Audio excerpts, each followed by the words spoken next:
नहीं की गई। लेकिन इस वक्त अगर ये नून लीग के लेजिस्लेशन कर रही है तो इसमें जाती फवाइद जरूर शामिल हैं। ये सिर्फ मुल्क और कौम के मफाद में नहीं की जा रही है, मेरी सिर्फ इतनी राय है। क्या आपको लगता है कि इस कानून साजी से जो कुछ फायदे भी मिल रहे हैं कहीं ना कहीं इन कानून बनाने वालों को भी मिल रहे हैं और पीटीआई को भी ऑफ कोर्स मिलेंगे, इनका सिर्फ मकसद वो फायदे हासिल करना था, इसके अलावा कानून की सरबुलंदी और रिफॉर्म्स वगैरह टारगेट नहीं था?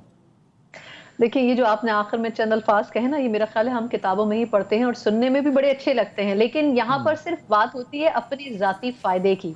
जहां तक आपने कहा कि ऑब्वियसली ये कानून साजी होनी चाहिए थी, तो मैं चाहूंगी कि इसमें सुलंगी साहब भी एक दो पॉइंट्स है उनके जरूर जवाब दें, क्योंकि ऑब्वियसली वो मुझसे पहले बहुत अरसे से ये पॉलिटिकल सुलंगी साहब ने कहना मैच हो तो जा रहे हैं, ये दो एंकर इकट्ठे हो गए, तुसी एक एंकर रहने दो। नहीं, ऑब्वियसली क्योंकि इसमें थोड़ा सा इख्तिलाफ भी है विद ड्यू रिस्पेक्ट के। देखिए, जब इफ्तिखार चौधरी साहब ने इस कानून का सो मोटो का बेदरेग इस्तेमाल शुरू किया था, तो उस वक्त की हुकूमत ने भी ये कोशिश नहीं की थी कि ये कानून साजी किए जाए। मेरा सवाल ये है कि उस वक्त ये कानून साजी क्यों नहीं की गई? उसके बाद 2-3 चीफ जस्टिस आए, उन्होंने इस कानून को इस्तेमाल नहीं किया। उसके बाद हमने देखा साकिब निसार साहब आए और साकिब निसार साहब ने बेधड़क इस कानून का इस्तेमाल किया। खान साहब की हुकूमत उनके टेन्योर में रही है, खान साहब ने उस वक्त लेजिस्लेशन क्यों नहीं की? ऑब्वियसली पीटीआई की रिप्रेजेंटेशन आपके शो में नहीं है, इसलिए मैं ये सवाल वैसे ही सामने रखती हूँ कि आखिर पाकिस्तान तहरीक इंसाफ को उस वक्त जरूरत क्यों महसूस नहीं हुई? अगर इस वक्त भी मौजूदा हुकूमत ये काम कर रही है तो सिर्फ यही वजह नहीं है। ऑब्वियसली इनको इलेक्शन के हवाले से कुछ ना कुछ आगे प्लान करना है, इन्होंने इलेक्शन को आगे लेके जाना है।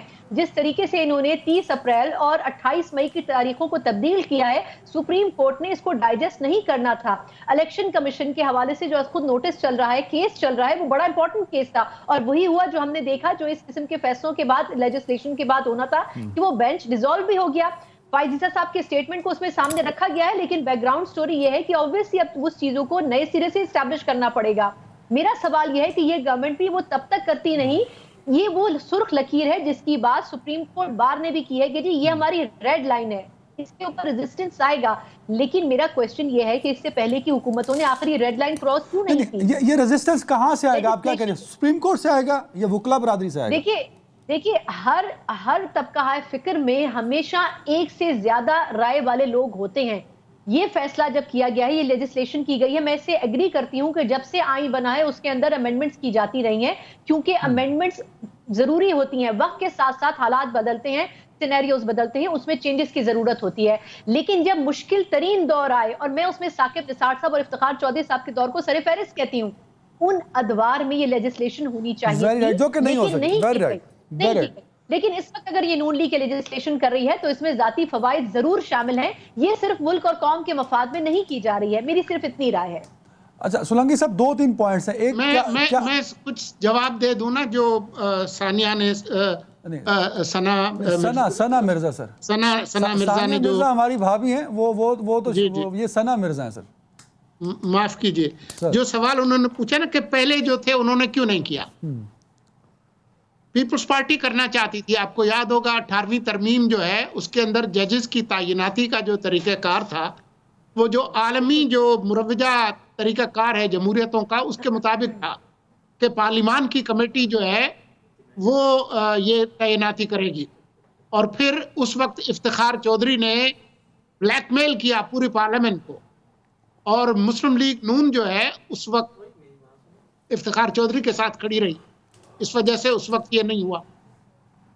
अच्छा, उसके बाद आप पीटीआई का पूछ रहे थे। पीटीआई ने तो हर सिमत में जो उड़ने वाली मक्खी थी उसको अपना दुश्मन समझा। वो तो सबसे लड़े हुए थे, उनका तो मिशन था सबको जेल में डालना है। नहीं, सुलंगी साहब सबसे नहीं लड़े हुए थे सर, सबसे नहीं लड़े हुए थे। अपारा तक मामला ठीक था सर, अपारा तक ठीक था, अपारा तक ठीक था मामला, 0 पॉइंट के बाद मामला खराब था सर। मैं सियासी कुव्वतों की बात कर रहा हूं, मैं उनके जो सिलेक्टर्स हैं उनकी बात नहीं कर रहा। सिलेक्टर्स के साथ तो वो लड़ाई कर भी नहीं सकते थे। मैं तो सियासी, पार्लियामान के अंदर तो सियासतदान और सियासी जमातें बैठी हुई हैं, तो उन सब से तो वो लड़े हुए थे, तो वो चाहते भी तो ये तरमीम नहीं कर सकते थे। अब ये मुमकिन हुआ है क्योंकि ये सारे डसे हुए हैं, और पीटीआई भी अंदर से दिल से खुश है कि ऐसा हो जाए, क्योंकि उनको पता है कि अगला जो चीफ जस्टिस है वो उसकी पावर्स डाइल्यूट हो रही हैं, तो दिल में उनके भी लड्डू फूट रहे हैं। लेकिन इस वक्त तो लड़ाई जो है वो जिस मरहले पर है वो तो आपको पता है, तो नहीं। इसलिए वो इसको चैलेंज करेंगे। अच्छा सर, इस पे आता हूँ चैलेंज पे। सना साहबा ने भी जिक्र किया था, मैं उस पर बात नहीं करना चाह रहा था, आपने खुद दोबारा से दोहरा दी कि अगले चीफ जस्टिस के पावर को डाइल्यूट करना चाहते हैं, मतलब जो नेक्स्ट आने वाले हैं, जिसके बारे में सना साहबा भी कह रही थी। तो क्या ये भी हो सकता है कि ये कानून साजी इतनी जल्दी में इसीलिए की गई हो कि काजी साहब की पावर्स को थोड़ा डाइल्यूट किया जाए, क्योंकि काफी सारे स्टेक होल्डर्स लेफ्ट राइट तो हैं ना सर? अगर आप मुझसे पूछते हैं तो मैं तो ये कहूंगा कि power corrupts and absolute power corrupts absolutely. किसी शख्स के पास लामहदूद अख्तियार नहीं होना चाहिए।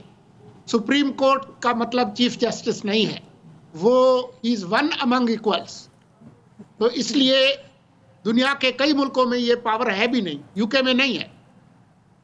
अमेरिका के अंदर सुप्रीम कोर्ट में अगर ऐसा कोई मामला होता है तो जज इसकी अक्सरियत तय करती है कि भाई इस पे क्या करना है। ये जो इंपीरियल पावर्स जो दे दी गई चीफ जस्टिस में, और ये खुद ही उन्होंने बनाई, क्योंकि जो रूल्स हैं वो कॉन्स्टिट्यूशन और लॉ के तहत हो सकते हैं सुप्रीम कोर्ट, और लॉ मेकिंग अथॉरिटी पार्लियामेंट है, सुप्रीम कोर्ट नहीं है।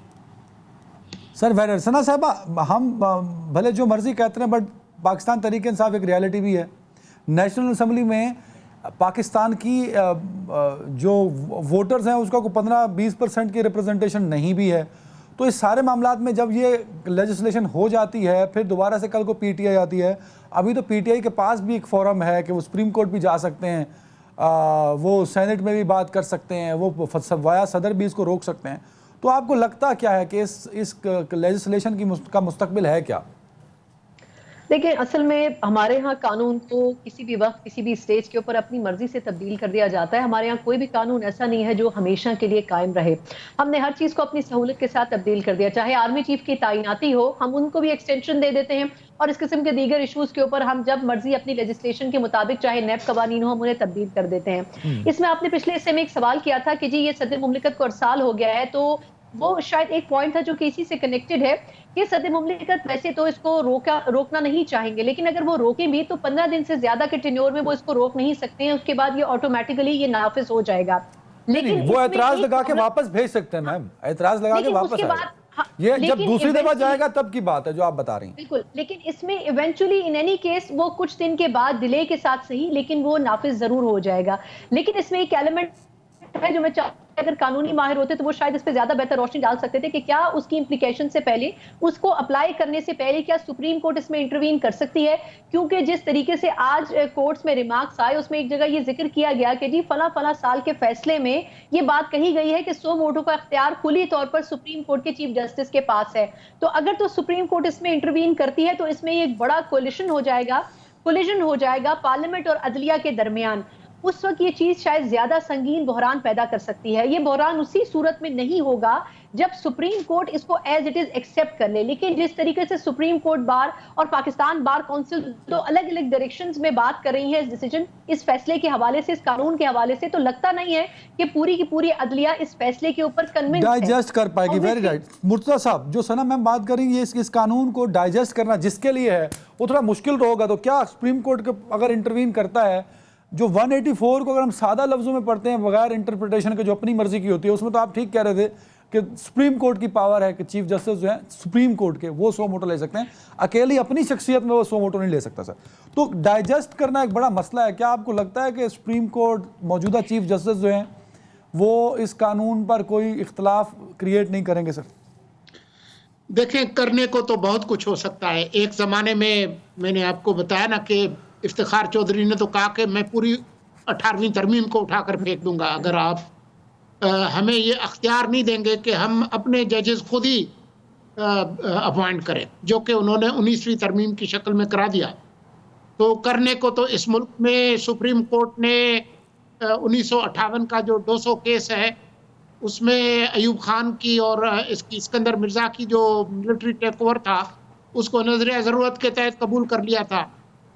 जफर अली शाह केस में सुप्रीम कोर्ट ने परवेज मुशर्रफ को आइन के अंदर तरमीम का अख्तियार भी दे दिया था। तो होने को तो हमारी जो अदालती तारीख है, मौलवी तमीज़ुद्दीन से लेकर जस्टिस गुलजार तक, उसमें तो कुछ भी हो सकता है। लेकिन बात यह है कि क्या वो जमहूरी रिवायात के मुताबिक होगा, कानून के और आइन के मुताबिक होगा। मेरे ख्याल में ये इस वक्त जो तकसीम है अदलिया के अंदर, और अदलिया जिस तरह से इस्टेब्लिशमेंट के लिए इस्तेमाल होती थी माजी में, वो हालात नहीं रहे। इसलिए मुझे नहीं लगता कि ये जो कानून आएगा इसको ये उसको मुस्तरद कर सकेंगे। वेल, एक ब्रेक